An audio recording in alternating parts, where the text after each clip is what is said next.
Why is Ten Hag not being backed? We saw Manchester United at the start of the window say that he would get the players he wanted. Richard Arnold bought some pints, said some things, and we are not seeing them being delivered. Let's have a look into why Ten Hag is not being backed by Manchester United.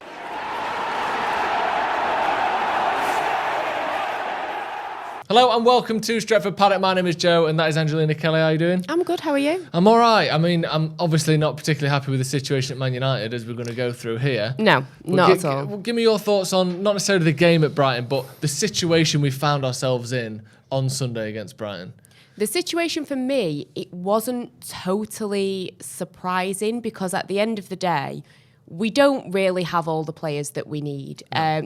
We probably needed, about 5 names to come in. Yeah. We don't have, the whole Ronaldo situation is a different topic, but, we've got, Anthony Martial? Is that somebody we can trust for a full season to provide goals? You've got to look at the midfield, defensively. So I wasn't, like I say, totally surprised with the result. I think it's just a frustrating situation and I don't want it to end up where all fingers are pointed towards Ten Hag as to why we're not getting the names in the whole transfer window. And you're seeing all these other clubs make these signings. It's like, oh, that's a good name. That would have been nice if we would have got that player. Why didn't we get that player? What's going on? It's frustrating, definitely. Well, let's go through some of those players then. So United's current total spend is 65 million, which is the lowest of all of the top 6 teams, and less than the likes of Nottingham Forest and Leeds. So far, it's Martinez, Malacia and Eriksen on a free, 45 13-ish million, and then Eriksen for free, as I said before.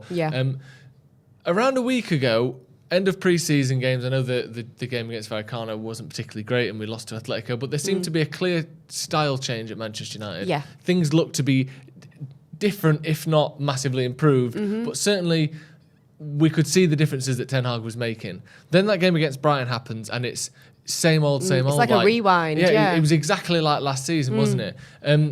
I just want to have a look at some of United's previous managers' spends in their first full season as Manchester United manager, which obviously Ten Hag currently sat at 65 million spent. Van Gaal was given 175 million in his first full season, Jose 166 million in his first season, and Ole 211 million in his first season, substantially more than Ten Hag's been given.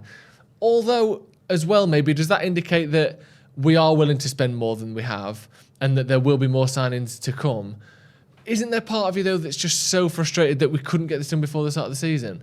Because, we're already behind now.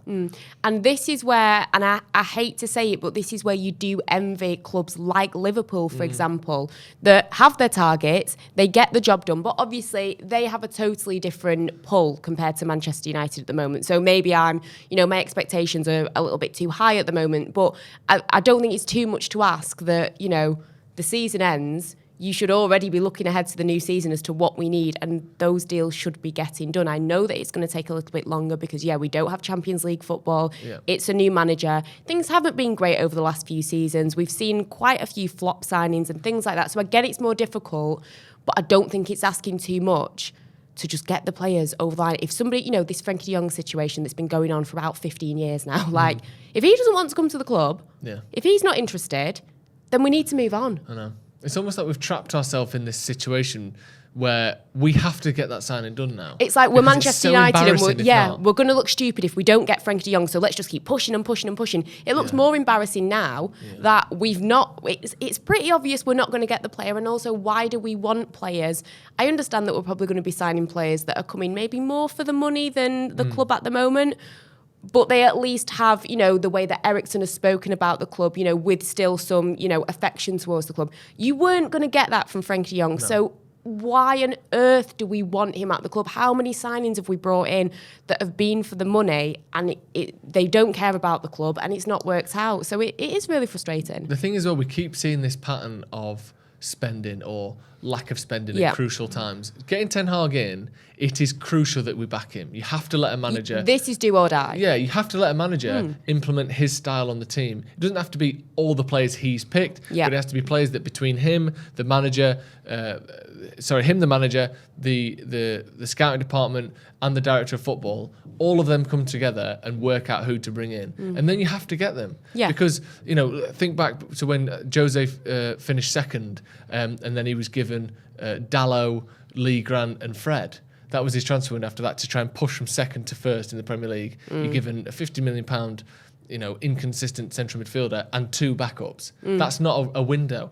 Ole finished third and was given Cavani on a free on the last day of the season because we couldn't get anyone else in. Yeah. He was given it was given Pellistri. He was given Amad Diallo, who he didn't. They're not going to be first team players playing week in, week out. He got a backup left back in Alex Tellez, and he got what's looking like a bit of a waste of money in Donny van der Beek, who he clearly didn't want. Yeah. Again, we get to these crucial moments where you have to back a manager. Yeah. We don't. And then, a year later, Ole sacked. 6 months later, Jose sacked. And now we're seeing this where you bring in Ten Hag, and don't give him the players he wants. You're just setting him up for failure. I'm so surprised to be seeing it again, almost this repeating pattern of crucial moments with managers and not backing them sufficiently. Yeah. Especially when other teams are. That's the problem. Let's have a look at some other teams around United. Chelsea, it's going to depress me. Who have gone ballistic since getting their new owners in. Obviously, they missed out on a few targets. I know they've lost a few players, Christensen and Rudiger, and but they've got the players in the areas that they need. Their defence has been totally decimated. And they've maybe lost out on a couple of names, but like you say, they've still brought in good names that you look on paper and think, this is the types of names that you would expect Chelsea to be signing. So they've spent 167 million so far. Some key names there: Cucurella, Sterling, Koulibaly. They're the sort of the big signings that they've made to replace the players they've lost and to improve that squad. 167 million pounds. They're also bidding 70 to 80 million pounds for Wesley Fofana from Leicester, a deal which quite likely will go through just because he's not worth much more than that, let's be honest. That's taking their spending to around 250 million pounds. That's nearly 200 million more than United's. Yeah. They already finished above us. They did this 2 years ago when they went out and, they didn't all work out, but they got Havertz and Ziyech and they got the in-demand names in that point. Everyone wanted Kai Havertz and Timo Werner. Yeah. Whether they've worked out or not, those were the names that people were desperate for, and they got those deals done. Yeah, and I think it was Chilwell as well and Thiago Silva. They spent 250 million that summer. So it's not as though Chelsea are sort of having 3-5 years off and then spending big. They're spending big season after season at the moment. And maybe that's, is our mentality, stuck maybe in the past of, you can kind of coast it one season with certain players. It's like what we're seeing is that you have to every season now. You have to go again. You have to still be spending big and still bringing in names, because we've seen, maybe Liverpool. Well, I would say Liverpool still each season have brought in at least maybe not loads of names, but one big name that's ended up being pinnacle for them. Chelsea, like you say, City, you could argue every other season. It's the thing with Chelsea is, I think they're the perfect example. Arsenal have spent more than us, the second most in the Premier League, 120 million. The thing with Chelsea is they're a team that whether they get it right or they get it wrong, they look like they're trying to bridge that gap between third and first. And every year they're going, how can we win the league or the FA Cup or the Champions League next season? And they go, right, we think A, B, C, D and E, they average at about 50 million quid each. Let's get all of them and hope we can bridge that gap. And eventually they will do. And they won the Champions League 2 years ago. And that's the other thing. They've had other successes that they can kind of not fall back on, but that's still, a huge achievement to have won the Champions League. Like you say, maybe they didn't bridge the gap that year with the Premier League, but they've still got that to show. And like you say, we see this, there was a big gap with City and Liverpool, but at least they're attempting to try and close that gap. And also, as best as Chelsea can, because of the situation that they've been in, that's not been easy for them as well. And I'm not trying to compare their situation to ours whatsoever, but they've had a bit of a rubbish time, and they're still managing to close that gap. They're still going, they're still pushing. Yeah. And it makes it just so frustrating, and the amount of money they're spending. Even teams like City have spent over £100 million on Phillips and Haaland and Alvarez. And they've won the league 4 of the last 5 years. They're still outspending us. The question is then, is Ten Hag being back? Because over the weekend and start of this week, I've just started to see a few cracks here and there of people saying, why does he want Arnautovic? Is he underestimating the quality of the Premier League? Things that, after one game, personally, I'm not up for, digging into the manager too much yet. And also, my personal belief is, how can we have a go at the manager when he hasn't been given any of his number one targets? Maybe you could say Martinez was his first choice, but we started with Timber first. Let's not forget, Timber was the first person we were linked with, not Martinez. He came after that. De Jong hasn't arrived. There was rumours that we wanted Ruiz as the backup option there, and we've ended up with what seems to be the third option in Adrian Rabiot. Arnautovic, we wanted Anthony in that position. Too expensive according to the club, and again the fee seems ludicrous, but when you look at what other clubs are spending on players, 80 million quid for Wesley Fofana, maybe Anthony is worth that, you know. So he's ending up with his second and in some instances third choice in these positions. You can't say he's underestimating the Premier League. He didn't want these players. These were down on a list. Like, do you think it's unfair to criticise him when he hasn't been given any of his first choice signings? I do think it is very unfair to criticise him. I mean, like you say, we've had one Premier League game. I don't think it's fair to start, digging into him like you said. But I think it's very, very unfair because, as you said, these aren't players that I would love to see the list of players that were his first choice that he genuinely wanted and genuinely thought. And I think if Manchester United would have been able to have got those players, it would be completely different. It must be difficult for him to think in his head, right, I'm coming to this club. I'm sure he's probably been told maybe he is going to be backed and all this stuff. And he's got this list and he's like, these are the players and he's worked hard on it. And then it's like, well, no, you can't have him. No. It's not going to happen. And that definitely ain't going to happen. Yeah. So then you've got to go back to the drawing board as a manager and think, right, well, who else could maybe fit into this situation? I've gone with the best options and now I'm having to be reduced and then reduced and then reduced. How can he even have confidence in the players that he's bringing in because they weren't his first choice? No. He's thinking, right, well, we're just going to have to try and make this work. Get through. He's probably already thinking we've just got to try and get through this season with what I've been given, and then maybe if we've proved enough with this team, then we can go maybe next summer already. And that pressure must be awful. Yeah, and the thing is, I understand that not every manager gets their first choice player in each position. That is very common. But to not get your first choice player in any position when you are new to a club that has finished, it's almost like we think we won the league last season. Honestly, we don't need to worry to bridge. Like, we have to make up 35 points to Manchester City. Are we going to do that by getting an Ajax centre-back, a £12 million left back, and Christian Eriksen on a free? I think they're all good signings, but come on. That doesn't get us any closer to Liverpool and Man City, does it? 100%. And even the issue that I'm having now is that even going to allow us to keep up with the likes of Spurs and Arsenal? Because they have both, they've signed good players. Yeah. Players that, a couple of those players I looked at as potentials for Man United. So, everybody above us is levelling up, apart from us. And that's what really scares me. It's not even that gap between City now. It's the gap between fourth and fifth, potentially. And it is very, very worrying. And it's like you say, it's almost like the club and the powers that be are walking around with a bit of, like an ignorance of, we're Man United, like, we'll be all right, blah, blah, blah. It's like, well, no, because look at this difference from last season. Look at the amount of money that's been spent and these players that have come in versus us. We are going to lag behind. Yeah. And it's a lot of pressure for the players that we've got. I mean, it's just not fair. Like, Marcus Rashford could come back, and he wasn't great against Brighton, but he could come back and perform really well. Jadon Sancho could, maybe Harry Maguire's going to have a good season, but these are all maybes. The squad that we've got is not a squad at the moment compared to the others that can compete for that top four, and it is just worrying. Like, we're just relying and keeping our fingers crossed that all the pieces of the jigsaw will fit versus making sure that we've got the names to make things work. It's like the owners and the board have said, our biggest signing this summer is Ten Hag.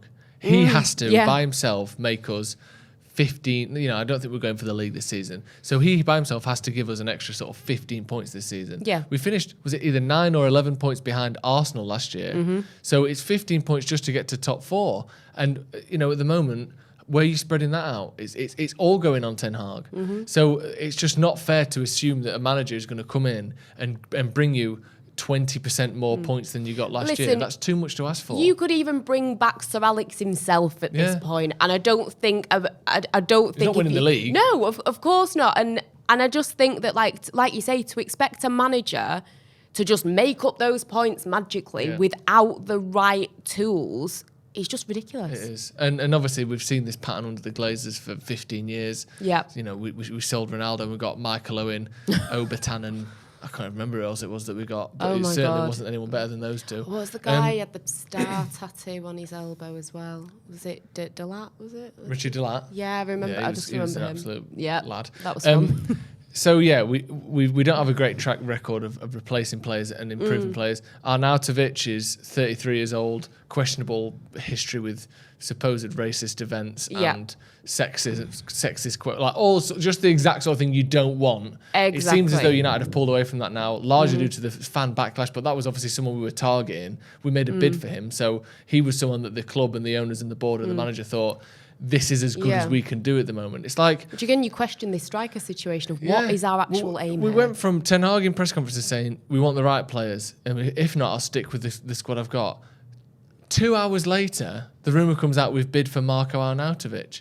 In what planet is he the right player? And it just strikes like panic buy. Yeah, of course it's a panic buy. It's a 33-year-old to help replace a 37-year-old. Like, it's a stopgap to replace a stopgap. Who replaced Cavani, which was a stopgap. Exactly. Who replaced Igalo, which was a stopgap. Like, when are we just going to get a good striker in? Exactly. Like, it's hard to even remember the last time that you looked at our striking options and thought, yeah, this is guaranteed goals. This is, you know, obviously Ronaldo is a bit of a different entity. Lukaku was the last one. I would say, yeah, 100%. Like 5 years ago? It's how long can we go on without having competent goal scorers? And it's like, I mean, I worry about the midfield, I worry about the defence and all that, but that is my main concern, that people got so excited about Anthony Martial in the pre-season. And I was like, have we forgot about the last however many years? He's not scored for 2 years. And I just think it's going to be the same situation with him. As much as that, you know, no hate towards him or anything, but he is simply not good enough. And the thing I don't understand is when we bought Ronaldo in, we knew it's 2 years of Ronaldo at most. Like a stopgap. Yeah, that's not barring any injuries. You know, him leaving based on the fact that we finished outside the top four. So we had 2 years to replace him. Ideally, you would like 1 year where it's him being dovetailed with another striker, both at the club at the same time, so that when Ronaldo leaves, he's had that experience at the club. So even in an ideal world, we should be buying Ronaldo's replacement this season anyway. Yeah, 100%. Because then next year, Ronaldo leaves and he needs to take the reins for himself. Why have we not gone after any strikers? And I think this is the thing, and I will say I don't know. In my own mind, I imagined last season maybe it would have been a Mason Greenwood situation with Cristiano Ronaldo. I thought as that situation. But that situation aside, we still needed somebody. Yeah. We know what's going on with all of that. So there should have been a plan B with that situation. Exactly, but even factoring that in, that's been a situation since November. Exactly, so why have we not thought, whatever's happening with that situation, they have to act as in Mason Greenwood is not there. Yeah. He doesn't exist at this moment in time. You know, so we need to think of a plan B. We need to think of another option because, like you say, you've got Ronaldo for these 2 years. Use it to your advantage. Get the best out of it. Whatever people think about him, this is one of the world's greatest footballers that we've ever seen. So milk it for everything you've got. Yeah. Like, do you know what I mean? And you know, I know we've seen little bits with Elanga and stuff like that, but no disrespect to him either. But I don't think he should have that pressure put on him. It doesn't look like he's going to be the one to replace Sancho or like at the minute, if Rashford gets injured, it's Sancho or Garnacho. If Sancho gets injured, it's Elanga or that's it. If Ronaldo gets injured, because Martial's injured, it's no one. No. And the only person that we've got, or that so far we've been linked with, that is there to replace any of those players is Marko Arnautovic. Yeah. That's just shocking. I know obviously we're not going for him now, but he's the only player we've even approached with a bid in the last month. Anyway, that's going to be all from us. I just think we need to hope. The rumours that more transfers are coming, Rabiot obviously looks to be on the way. We need to hope that something big happens in these last 2 or 3 weeks of the transfer window, because if it ends like this, top four is, I suppose, possible, but it doesn't seem remotely likely, does it? You know? We would have to rely on other teams making mistakes as well, I think, which is not a position you want to be in as Manchester United. No, exactly. We need other teams to have bad seasons in order to get top 4, and even that doesn't look likely, does it? Let us know your thoughts in the comments below. A little bit of a wrap-up on why Ten Hag is being let down, and the fact that he is being let down like other managers have in the past by the owners, by the board. It's a cycle and a pattern we're almost used to seeing now. But for me, this hurts almost even more because we've had 3 or 4 managers in a row where you think Jose isn't sticking around for more than 2 years. He just doesn't. Ole, who knows what's going to go on there? He doesn't really have the experience. Now we've got Ten Hag in. He was the first time where I thought, if this worked well, he could be here 5 years. 100%. You know, like he was at Ajax. And already he's having an uphill battle because he's not getting the players in that he wants. And it's just absolutely disgusting, to be honest. Thank you, Ange, for joining us. Thank you at home for joining us as well. Hit the subscribe button. We're always live anytime there's breaking news, any transfers, any updates. We go live immediately to bring you all of the news and reaction. Thank you for joining us. We'll see you in a bit.